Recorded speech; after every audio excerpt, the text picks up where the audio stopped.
This is the Midweek Message from Friends Congregational Church, United Church of Christ, in College Station, Texas, for May 6, 2026.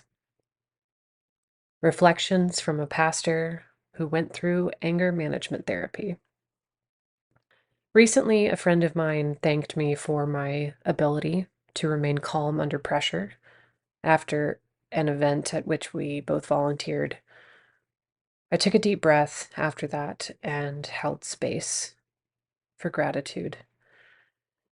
Because once, many moons ago, my reactions to stress were quite different. Folks have commented on my non-anxious presence, as it has been sometimes labeled, and the gratitude I feel in offering that kind of presence is multifaceted.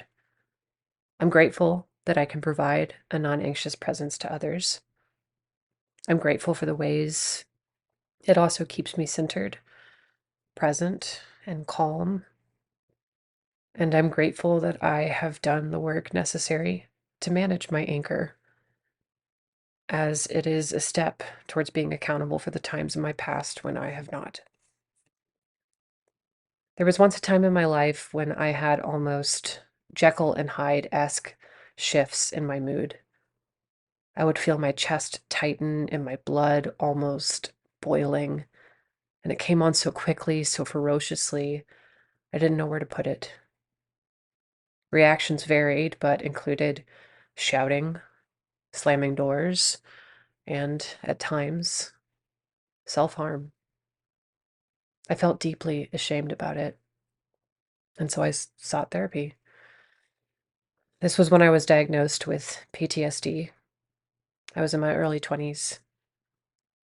I began to research trauma and its effects on the body, which was when I came across Bessel van der Kolk's book, The Body Keeps the Score.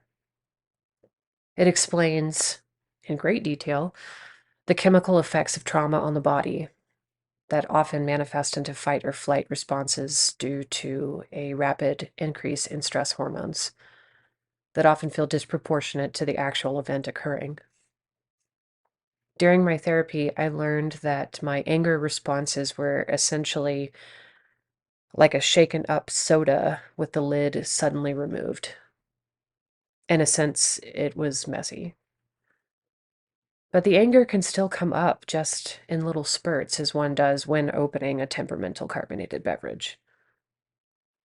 I have learned ways of releasing excessive stress hormones in healthier ways that do not cause harm to myself or others. But it's hard.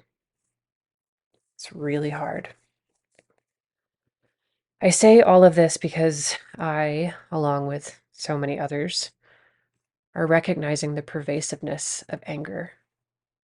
It feels like people have shorter and shorter fuses every day, exacerbated by rhetoric which has divided us to an extent where directing one's anger at another is encouraged. It's corrosive. And as someone who has personally lived with the negative repercussions of living in a constant state of anger, I grieve for the perpetual tension surrounding us. But I have tried, to the best of my ability, to honor my feelings when I find myself in the path of another's anger. I allow myself to feel the necessary hurt or frustration that those situations warrant, but I don't allow it to make a home in my body. I take a deep breath. I tell myself that wasn't okay, but that I hope something good happens to that person today. There were times when tenderness amid my anger was like the rot being pulled from my roots so I could breathe again.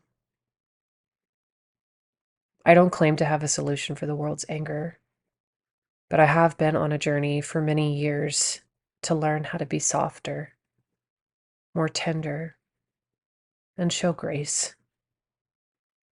We all feel anger, but we need each other to be accountable to the ways that anger manifests. And at the end of each day, share a glimpse of hope that one small good thing happens that takes the weight of the world's grief off of our chest.